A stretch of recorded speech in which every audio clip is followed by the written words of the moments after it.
Nasa 1,426 pieces po yung item namin. Necklace, earrings, lahat na po yun dyan. Yung mga bangles, nasa 18 karat at saka 21 karat po yung gold.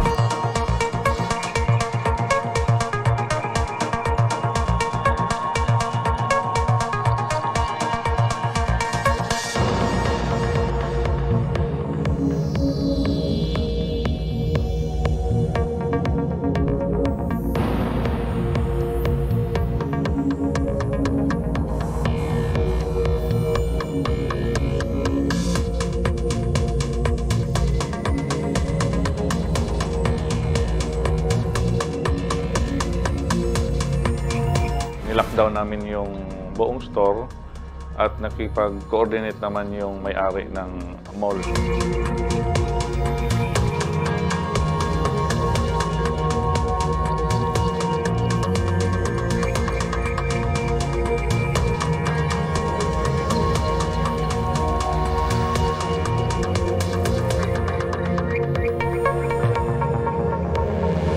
Yung butas, maliit lang. Yung kasya talaga, yung manipis lang na katawan ng tao. Doon na kami nagkaroon ng idea na hindi ito inside job.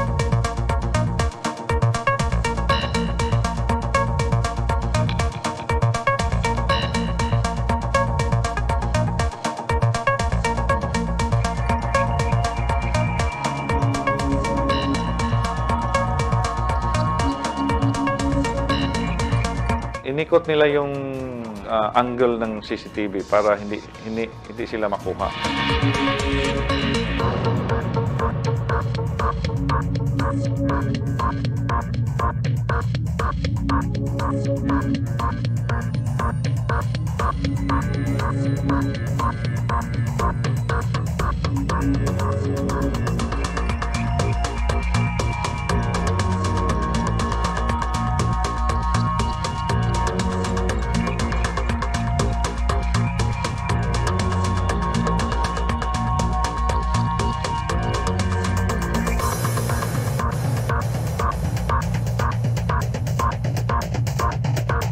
Tapos na-confirm natin na kaya talagang pasukin ng tao yung butas.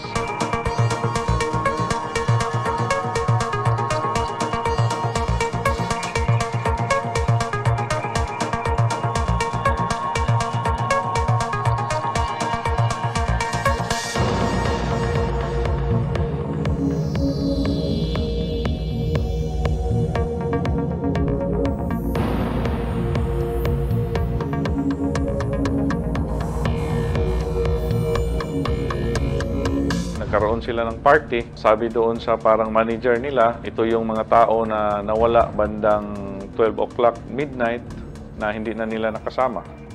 And hindi na niya ma-account kung saan ito pumunta dahil hindi nag-join sa kanila.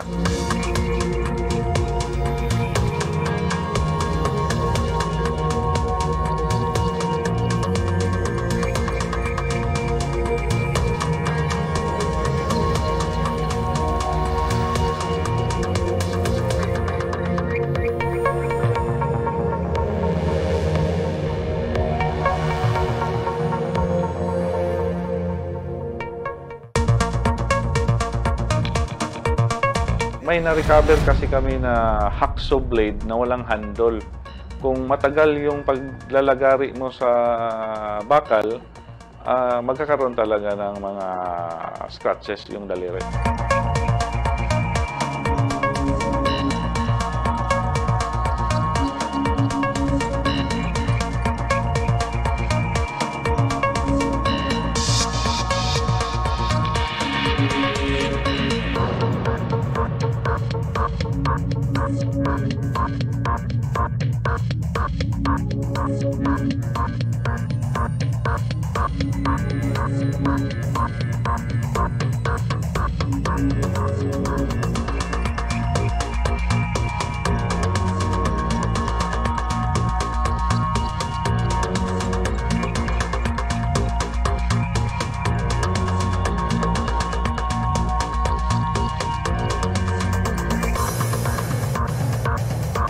Nabanggit nila ma'am na isabay nila sa January 1. Kasi maingay, tapos yung mga tao nag-iingay din kasi bagong taon, nagpa-party. Kaya good Joseph sa ano nila, sa plano na i-materialize.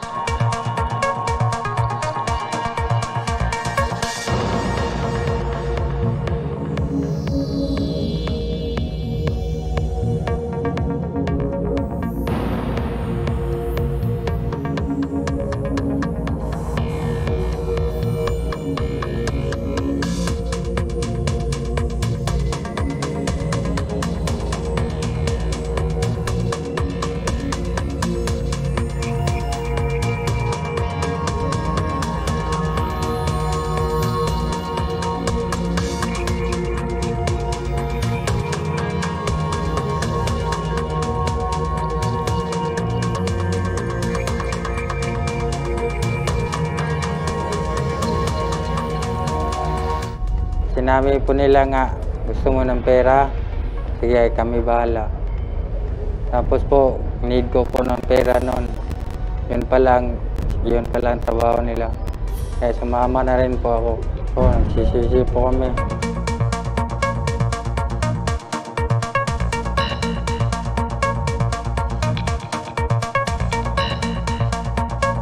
We're not stopping our investigation until ma-apprehend namin yung mastermind talaga and ma-recover yung items.